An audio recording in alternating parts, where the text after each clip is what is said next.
Good morning everyone, मैं शिव शंकर। आज हम लोग बात करेंगे ग्लाइकोलिसिस की। सबसे पहले जानते हैं ग्लाइकोलिसिस होता क्या है और ये कोशिका में कहाँ पे होता है। ठीक है, जैसे कि नाम से क्लियर कर दें आपको, ग्लाइकोलिसिस यानी कि ग्लाइको मीन्स होता है ग्लूकोज और लिसिस मीन्स होता है ब्रेक डाउन। यानी कि ग्लाइकोलिसिस वह प्रक्रिया है जिसमें ग्लूकोज क्या होता है, ब्रेक डाउन यानी कि टूटता है। उसी प्रक्रिया को हम लोग ग्लाइकोलिसिस कहते हैं। ठीक है, अब इसको जो है हम कोशिका में दिखाएं कि एक कोशिका है, कहाँ पे ग्लाइकोलिसिस होता है, तो ये होता है आपका साइटोप्लाज्म में। कहाँ पे होता है, साइटोप्लाज्म में। यानी कि कोशिका द्रव में क्या होता है, ग्लाइकोलिसिस की प्रक्रिया होती है।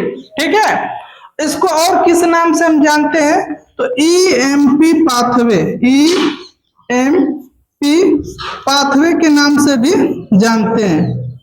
ईएमपी का फुल फॉर्म होता है एम्बडेन मेयरहॉफ पार्नास। ये 3 साइंटिस्ट थे, इधर ध्यान से देखिए, 3 साइंटिस्ट थे जिनका नाम क्या है, एम्बडेन मेयरहॉफ पार्नास। ये 3 साइंटिस्ट थे जिन्होंने ग्लूकोज यानी कि ग्लाइकोलिसिस की जो 10 स्टेप में जो फूड होती है उसको जो है इन्होंने सबसे पहले खोजा था। ठीक है, अब हम एक एक स्टेप करके देखेंगे कि जो ग्लाइकोलिसिस है वो जो 10 चरणों में यानी कि 10 स्टेप में कंप्लीट होता है, उसमें कौन कौन से एंजाइम है और कहाँ पे एटीपी खर्च होता है और कहाँ पे एटीपी जनरेट होता है, उसको हम जानेंगे। तो हम ग्लाइकोलिसिस को 2 फेज में भी बांट सकते हैं। एक है एनर्जी इन्वेस्टमेंट फेज यानी कि जिसमें एनर्जी यूज्ड होगा, और दूसरा जो फेज होता है वो होता है कि जिसमें एनर्जी हम गेन करेंगे यानी कि एनर्जी प्राप्त करेंगे। जैसे कोई भी बिजनेसमैन है, वो क्या करता है, बिजनेस चालू करने से पहले एनर्जी माने पैसा इन्वेस्ट करता है, फिर उसके बाद ना प्रॉफिट आता है जी। तो ऐसे भी यहाँ पे भी होता है कि हमको अगर एनर्जी प्राप्त करना है तो सबसे पहले एनर्जी क्या करना पड़ेगा, खर्च करना पड़ेगा। ठीक है, यानी कि ग्लाइकोलिसिस की जो प्रक्रिया है वो 10 स्टेप में क्या होती है, कंप्लीट होती है। तो आइए जो 10 स्टेप है इसको देखते हैं। 2 फेज मैंने आपको बताया, ग्लाइकोलिसिस का फेज में भी अगर हम बांट सकते हैं तो पहला क्या है, पहला फेज आएगा एनर्जी इन्वेस्टमेंट फेज, इन्वेस्ट पहले करेंगे, इन्वेस्टमेंट फेज। और दूसरा क्या है, एनर्जी गेन फेज यानी कि जिसमें एनर्जी क्या होगा, हम प्राप्त करेंगे। ठीक है, तो पहला है देखिए स्टेप, ये ग्लूकोज है। ग्लूकोज क्या होता है, 6 कार्बन वाला कंपाउंड होता है। और देखिए जो ग्लूकोज मॉलिक्यूल है यानी कि ग्लूकोज कितने कार्बन का कंपाउंड होता है, 6 कार्बन का। ठीक है, यानी कि 6 कार्बन कंपाउंड वाला मॉलिक्यूल है। अब क्या होगा कि ग्लूकोज जो है कन्वर्ट होगा किस में, ग्लूकोज 6 फास्फेट में। यानी कि यहाँ पे एक एंजाइम है जिसका नाम है हेक्सोकाइनेज, इसकी उपस्थिति में, और यहाँ पे एक एटीपी देख रहे हैं खर्च हो रहा है, यानी कि एटीपी किस में कन्वर्ट हो रहा है, एडीपी में। यानी कि ग्लूकोज 6 फास्फेट में कन्वर्ट हो रहा है, किसकी उपस्थिति में, हेक्सोकाइनेज की उपस्थिति में। अब दूसरा स्टेप है ग्लूकोज 6 फास्फेट कन्वर्ट हो रहा है फ्रक्टोज 6 फास्फेट में। यहाँ पे एक एंजाइम वर्क कर रही है फास्फोग्लूको आइसोमरेज।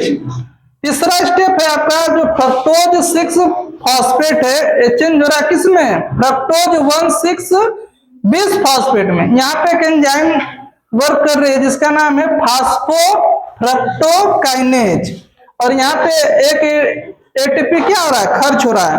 तो देखिए एटीपी जो है एक पहले स्टेप में खर्च हो रहा है और कहाँ पे खर्च हो रहा है, तीसरे स्टेप में। ठीक है, अब जो फ्रक्टोज 1,6 बिस फास्फेट है, ये क्या है, 6 कार्बन वाला कंपाउंड है। तो क्या होगा, 2 बराबर भागों में ब्रेक डाउन हो जाएगा, जिसमें क्या है, डाइहाइड्रोक्सी एसिटो फास्फेट बनेगा और दूसरा बनेगा ग्लिसरॉल्डिहाइड 3 फास्फेट, और यहाँ पे एंजाइम वर्क करेगा एल्डोलेज। ठीक है ना, एल्डोलेज की उपस्थिति में क्या हो रहा है कि 2-3 कार्बन कंपाउंड वाले क्या हो रहे हैं, यहाँ पे मॉलिक्यूल बन रहे हैं। ये भी 3 कार्बन वाला है और ये भी क्या है, 3 कार्बन वाला कंपाउंड है, यानी कि ग्लिसरॉल्डिहाइड 3 फास्फेट। अब ग्लिसरॉल्डिहाइड 3 फास्फेट किसमें चेंज हो रहा है, यानी कि चौथा स्टेप था, पांचवा देखिए, यहाँ पे इन्वर्जन का रिएक्शन दिखाया गया है, यानी कि यहाँ पे एक वर्ग, इसका मतलब क्या है, डाई हाइड्रोक्सी एसीटोन फास्फेट एक किसमें चेंज हो सकता है, ग्लिसरॉल्डिहाइड 3 फास्फेट में, और यहाँ पे एंजाइम कौन वर्क करेगी, ट्राइओज फास्फेट आइसोमरेज, ठीक है। तो ये बन सकता है क्या, ग्लिसरॉल्डिहाइड 3 फास्फेट। अब ये जो है किसमें कन्वर्ट हो रहा है, 1,3-bis फास्फोग्लिसरेट में, और यहाँ पे देख रहे हैं कि 2NAD प्लस चार्ज, और यहाँ पे 2PI लिखा है, यानी कि PI का मतलब क्या है, इसका मतलब होता है इनऑर्गेनिक फास्फेट, ठीक है ना।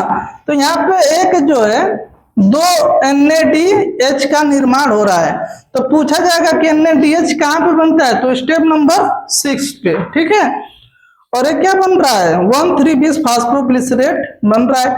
अब यहाँ पे 7वां स्टेप में क्या हो रहा है कि जब 1,3-bis फास्फोग्लिसरेट चेंज होगा 3 फास्फोग्लिसरेट में, तो यहाँ पे एक आप देख सकते हैं कि 2 ATP चेंज हो रहा है, किसमें, 2 ATP में, तो यहाँ पे 2 ATP बना।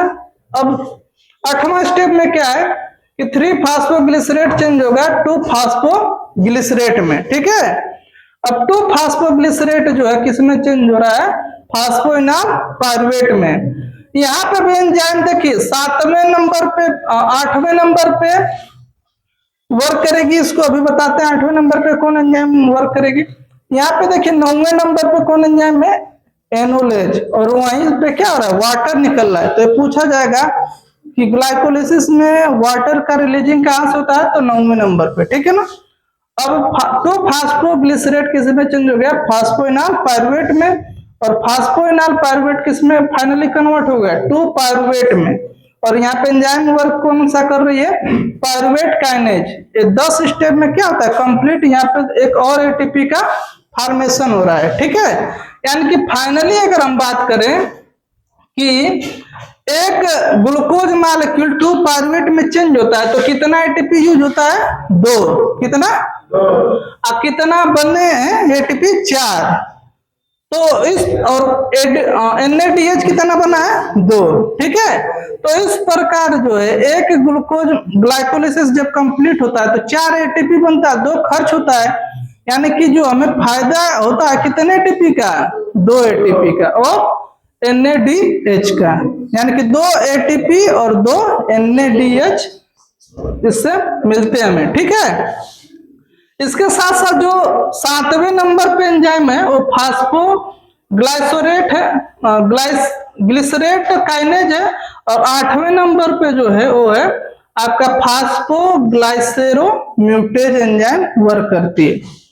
तो ये था ऑल अबाउट ग्लाइकोलिसिस के बारे में, कि ग्लाइकोलिसिस जो है 10 चरणों में कंप्लीट होती है, कहाँ कहाँ पे क्या होता है मैंने आपको बता दिया, और इसको और किस नाम से जानते हैं, EMP पाथवे, यानी कि इम्बडेन मेयरहॉफ पार्नास, यानी कि 3 साइंटिस्ट थे जिन्होंने इस 10 स्टेप को डिस्कवर किया था, ठीक है। तो इनके नाम पे ही नाम दिया गया है ग्लाइकोलिसिस को, यानी कि EMP पाथवे के नाम से जानते हैं।